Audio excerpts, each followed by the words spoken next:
Si pensabas que serían los rusos quienes asestarían el primer golpe contundente a la Horda de Oro en Europa, te equivocas. Ese honor le corresponde al Gran Ducado de Lituania, una potencia en ascenso que aún se aferraba con orgullo a sus raíces paganas. El enfrentamiento tuvo lugar en un sitio llamado Podi o Aguas Azules, que suena como un encantador lugar de vacaciones, pero en realidad fue el escenario de una brutal batalla en el sur de Ucrania. Los reyes europeos debieron atragantarse con su vino al enterarse de la noticia. Después de todo, no fue la Europa cristiana la que asestó el primer golpe importante contra la Horda, sino Alerus y su ejército de guerreros adoradores del trueno.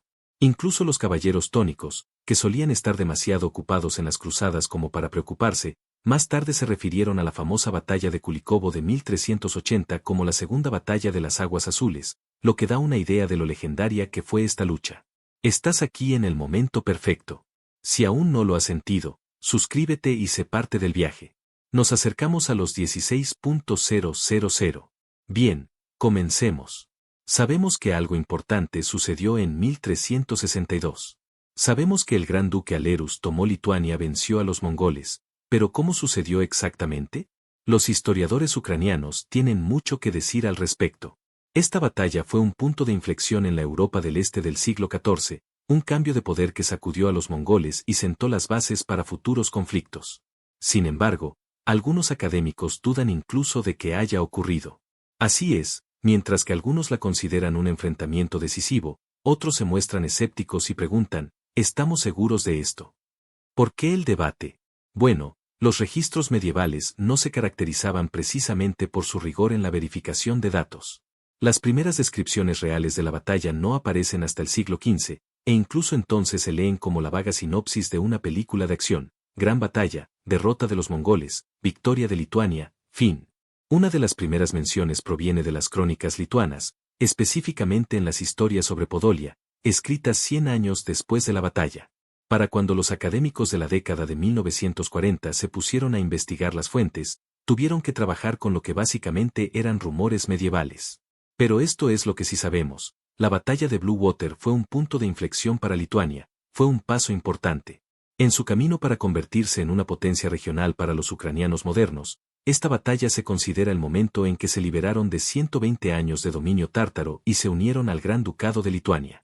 Si ya conocías esta batalla antes de ver el video, enhorabuena, formas parte del selecto 1% de los aficionados a la historia. Cuéntanos qué sabes en los comentarios. Y aquí va un dato curioso que la mayoría de la gente ajena a los círculos históricos desconoce: Lituania, el último estado abiertamente pagano de Europa, no era una simple curiosidad rural, sino una gran potencia a finales de la Edad Media. Mientras el resto de Europa se enfrascaba en disputas teológicas e inventaba nuevas formas de acusarse mutuamente de herejía, Lituania construía un imperio. Su ascenso al poder no comenzó precisamente con una entrada espectacular, era una tierra salvaje y boscosa en los confines de la cristiandad, con pocas de las ventajas obvias que hicieron poderosos a otros reinos, ni vastas tierras de cultivo como Francia, ni herencia romana como el Sacro Imperio Romano Germánico, y desde luego, ningún puerto mediterráneo para comerciar con productos exóticos. Solo bosques, ríos y mucha tenacidad y espíritu guerrero. Paganos que no estaban dispuestos a convertirse solo porque unos tipos en Roma lo dijeran, y sin embargo, esta tierra supuestamente atrasada se convirtió en uno de los actores más importantes de la política europea. ¿Cómo es posible que, gracias a una tenacidad admirable, una diplomacia astuta y un ejército incansable, los líderes de Lituania comprendieran desde el principio que si no iban a ganar por prestigio cultural o dominio económico, lo harían por la fuerza? Y por fuerza me refiero a arrasar Europa del Este mientras mantenían a raya a los mongoles, los caballeros tónicos y a media docena de enemigos más. Esto los hacía aún más impredecibles, y en las luchas de poder medievales, la imprevisibilidad era clave. Imagina una tierra de interminables bosques sombríos, tan densos que necesitarías un machete, una brújula y probablemente una oración para atravesarlos. Añádele pantanos, muchísimos pantanos, de esos que podrían tragarse un agujero de caballo. Ahora, súmale un clima que alternaba entre inviernos gélidos y veranos plagados de mosquitos, con la cantidad justa de lluvias miserables en primavera y otoño. Si buscabas un destino divertido para un viaje por carretera en la Europa medieval, Lituania no era la opción. Lituania soñaba con ver un oropéndola, un bisonte europeo, tal vez un ciervo gigante, como sacado de una novela de fantasía. La tierra era demasiado salvaje e indómita para la agricultura a gran escala, pero eso no impidió que su gente prosperara de otras maneras, en concreto, convirtiéndose en algunos de los saqueadores más temidos de la región. Lituania no nadaba precisamente en riquezas minerales ni en tierras fértiles. El ámbar y las pieles estaban bien, pero no iban a financiar un imperio, así que los lugareños adoptaron un enfoque más directo para obtener riqueza, el bandolerismo. ¿Para qué excavar tesoros si se pueden robar a los vecinos? Robar ganado, capturar esclavos y saquear tierras ricas en minerales se convirtió en una parte integral de la economía. Este modo de vida no solo enriqueció a los lituanos, sino que los endureció. Los saqueos constantes forjaron una sociedad guerrera que, con el tiempo, convertiría a Lituania de una tierra fronteriza olvidada en una potencia medieval dominante. En términos modernos, Lituania operaba con un modelo de negocio de alto riesgo y alta recompensa, y digamos que su servicio al cliente no recibía muy buenas críticas de los vecinos, y menos mal. La ubicación de Lituania no le favorecía en absoluto. Imagínese vivir en una casa donde un vecino es un caudillo impredecible, otro un imperio en ascenso y el resto fanáticos religiosos que creen que no debería existir. Esa era, básicamente, la situación de Lituania en la Edad Media. Al este, los principados rusos ya estaban de mal humor tras ser aplastados por los mongoles, quienes aún ostentaban un gran poder y no se caracterizaban precisamente por su diplomacia. Al sur se encontraba Polonia, una potencia emergente que podía ser tanto un aliado útil como un rival peligroso.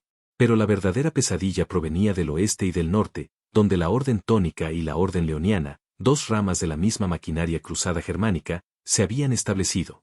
No eran un grupo cualquiera de monjes con espadas, eran guerreros profesionales a tiempo completo con la sagrada misión de aniquilar el último bastión pagano de Europa. Y, casualmente, Lituania era ese bastión. Así que, para Lituania, no se trataba solo de defender territorio, sino de luchar por la supervivencia cultural contra un enemigo. Quienes literalmente creían estar haciendo la obra de Dios al invadir Lituania no solo luchaban por sus fronteras, sino por mantenerse en el mapa. Y, contra todo pronóstico, no solo sobrevivió, sino que se expandió, enfrentando a sus enemigos entre sí y formando finalmente una potencia que pondría muy nerviosos a los caballeros tónicos.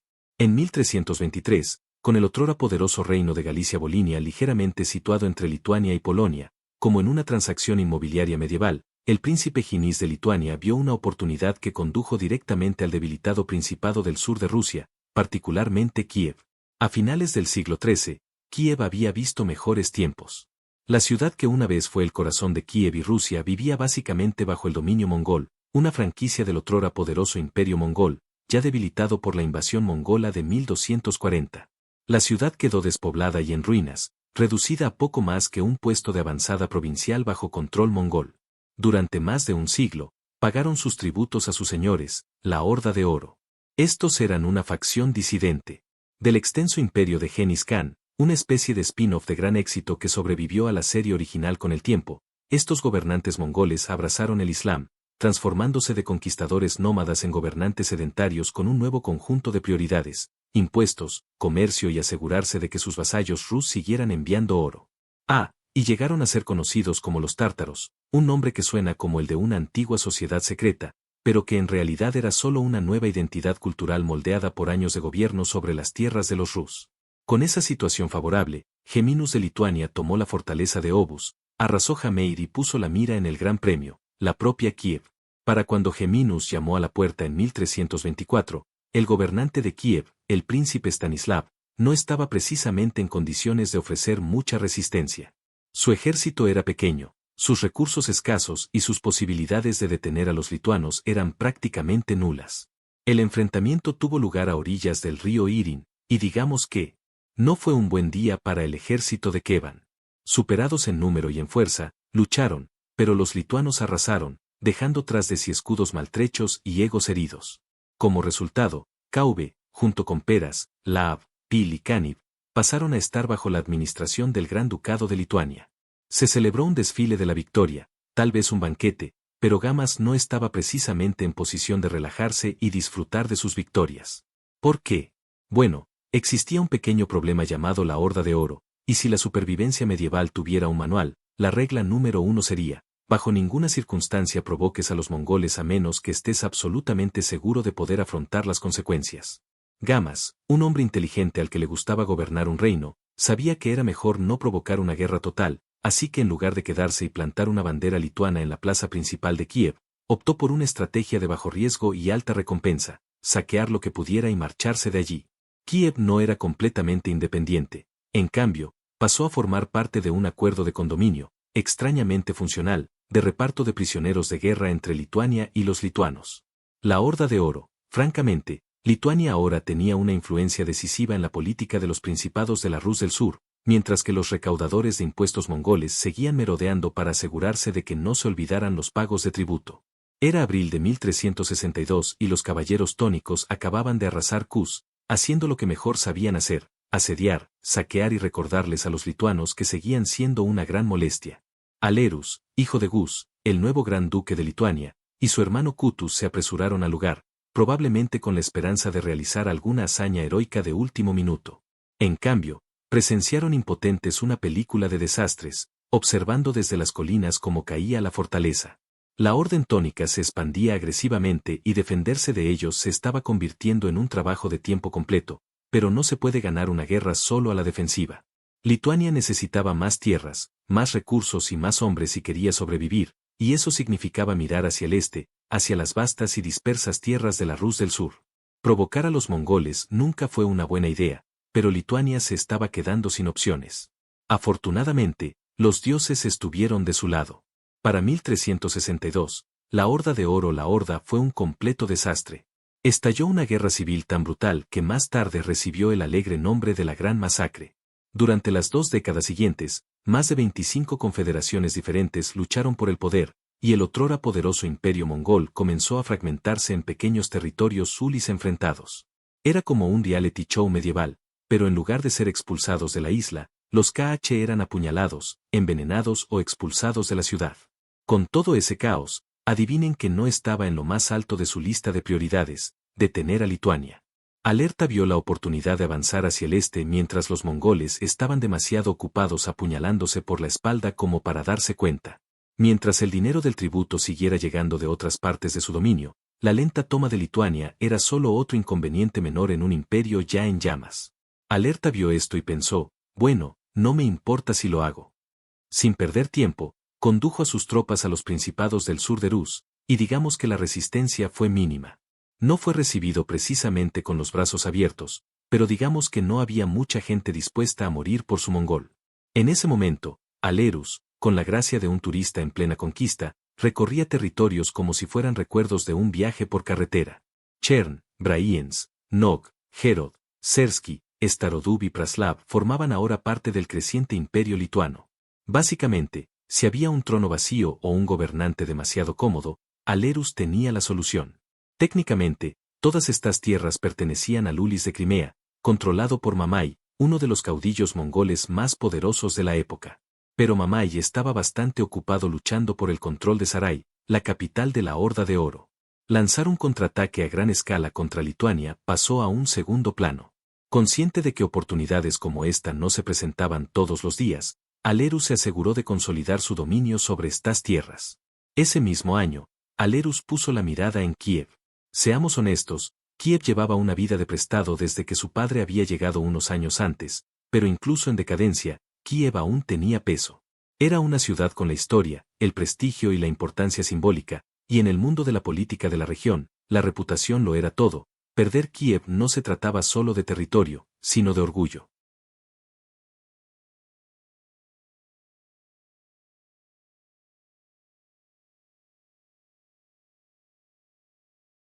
Y si la historia nos ha enseñado algo, es que los gobernantes mongoles no toleraban las amenazas contra su honor, lo que significaba que Alerus había provocado a la oposición. Para llegar a Kiev lo antes posible, en otoño ya estaba de nuevo en marcha, dirigiéndose al oeste, cruzando el río Dnea. En septiembre, Alerus y su ejército marcharon directamente hacia la fortaleza más importante de la región, un lugar conocido por diferentes nombres según a quien se le preguntara. Los turcos lo llamaban Jabu, que se traduce como líder o gobernante, mientras que los R lo conocían como Kvodi Meli Venis en lituano, que significa aguas azules. El nombre aguas azules no era precisamente único, los ríos con un ligero tono azulado abundaban en aquella época. Sin embargo, los historiadores coinciden en que la batalla tuvo lugar cerca del río Sinuca, un afluente del río Búfalo meridional. Este río desemboca finalmente en el Mar Negro, convenientemente situado entre los ríos Dúfalo y Nea, una posición estratégica. Un territorio privilegiado para cualquiera que buscara controlar rutas comerciales, o ya sabes, librar una guerra. Pero aquí está el punto. Los lituanos no escribían precisamente bestsellers sobre sus conquistas, a diferencia de sus vecinos europeos, que documentaban desde disputas reales hasta lo que cenaban. Los lituanos preferían que sus espadas hablaran por ellos, y desafortunadamente, las espadas no dejan muchos registros primarios. Las fuentes más cercanas a una crónica provienen de Maer Stovsky, un cronista del siglo XVI que, con todo el buen corazón del mundo, hizo lo posible por completar la historia. Pero seamos realistas, para cuando escribió, la batalla ya había terminado hacía 2 siglos. Es como intentar escribir un relato detallado de la Revolución Americana basándose únicamente en las historias de Bar de tu tatarabuelo. Según él, Alerus había derrotado a 3 hermanos, Koch, Clavu y Dimitro, quienes habían estado al mando en Podolia, recaudando impuestos, y en general, sintiéndose como en casa. Podolia, para aquellos que no estén familiarizados con la geografía medieval, era la región justo al sur de Kiev, un territorio privilegiado que Lituania. Continúen controlando y extendiendo su influencia hasta el Mar Negro. Guarden el nombre de Podolia en la recámara, porque volverá a aparecer más adelante. 2 de esos nombres, Koch y Clavu, son innegablemente tártaros, pero Dimitro llama la atención. Dimitri suena mucho más a aliado o vasallo de Aro, lo que nos indica que no se trataba de un simple enfrentamiento entre nosotros y ellos. En cuanto a la batalla en sí, digamos que las fuentes no nos dan un desglose detallado. Por un lado, entre 20.000 y 25.000 soldados lituanos curtidos en la batalla, liderados por el propio Alerus, probablemente muy confiados tras su racha de victorias. Por otro lado, unos 20.000 guerreros de la Horda de Oro, en su mayoría caballería ligera, porque Mamai, uno de los pesos pesados de la Horda, había llevado la caballería pesada a otra campaña, y ya saben lo que pasó. Las fuerzas tártaras eran rápidas y ágiles, pero carecían de su fuerza bruta. Para la década de 1360, los tártaros no eran exactamente la misma máquina de matar de arqueros a caballo turboalimentados que Genghis Khan había desatado sobre el mundo un siglo antes, pero, para que quede claro, seguían siendo muy peligrosos.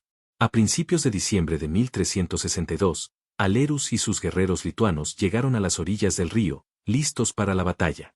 La caballería ligera de la Horda se alineó en 2 filas ordenadas, con aspecto ágil y preparado para hacer lo que mejor sabían hacer los guerreros de paso: atacar rápido, retirarse aún más rápido y repetir hasta que el enemigo cayera exhausto. Alerus tenía superioridad numérica y, lo que es más importante, un plan.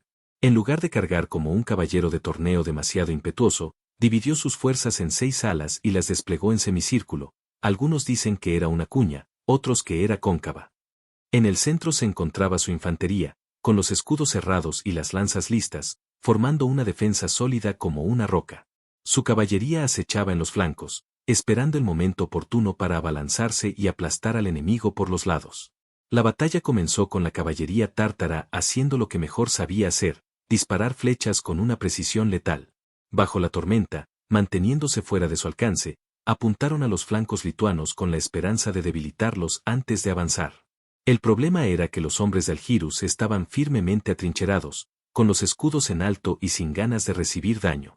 Las flechas llovían, pero en lugar de causar pánico, solo molestaban a la infantería, que se atrincheraba y mantenía su posición. Al darse cuenta de que sus flechas no surtían efecto, la caballería tártara tuvo que replantear su estrategia. Fue entonces cuando Alerus hizo su movimiento: su propia caballería avanzó, lanzas relucientes, espadas blandiendo, y comenzó a abrirse paso entre la vanguardia de la Horda.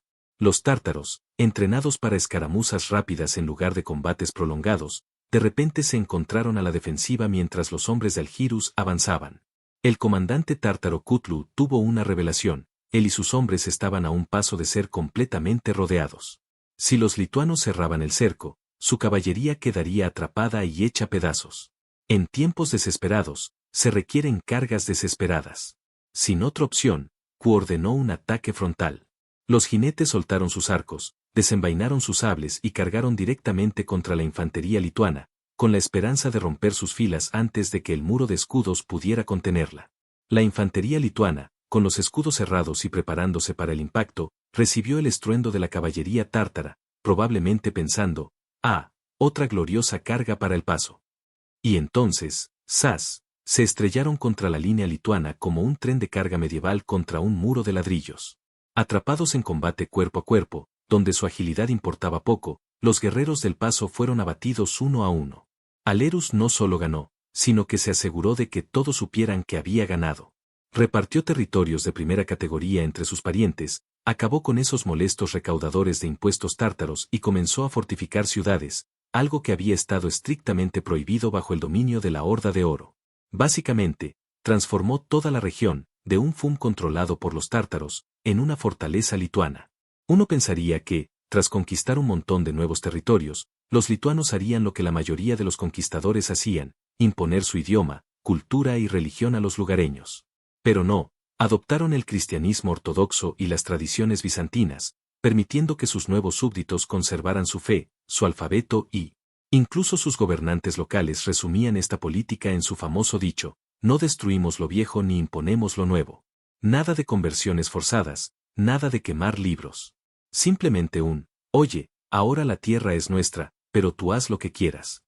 Y esta, amigos míos, es la razón por la que los eruditos ucranianos modernos bromean diciendo que los lituanos fueron los ocupantes más benevolentes de su historia. En lugar de un gobierno autoritario, gobernaron con lo que los historiadores ahora llaman poder blando. Así fue como Lituania terminó siendo apodada el Imperio de la Seda, no porque comerciaran con seda, sino porque gobernaron con tacto.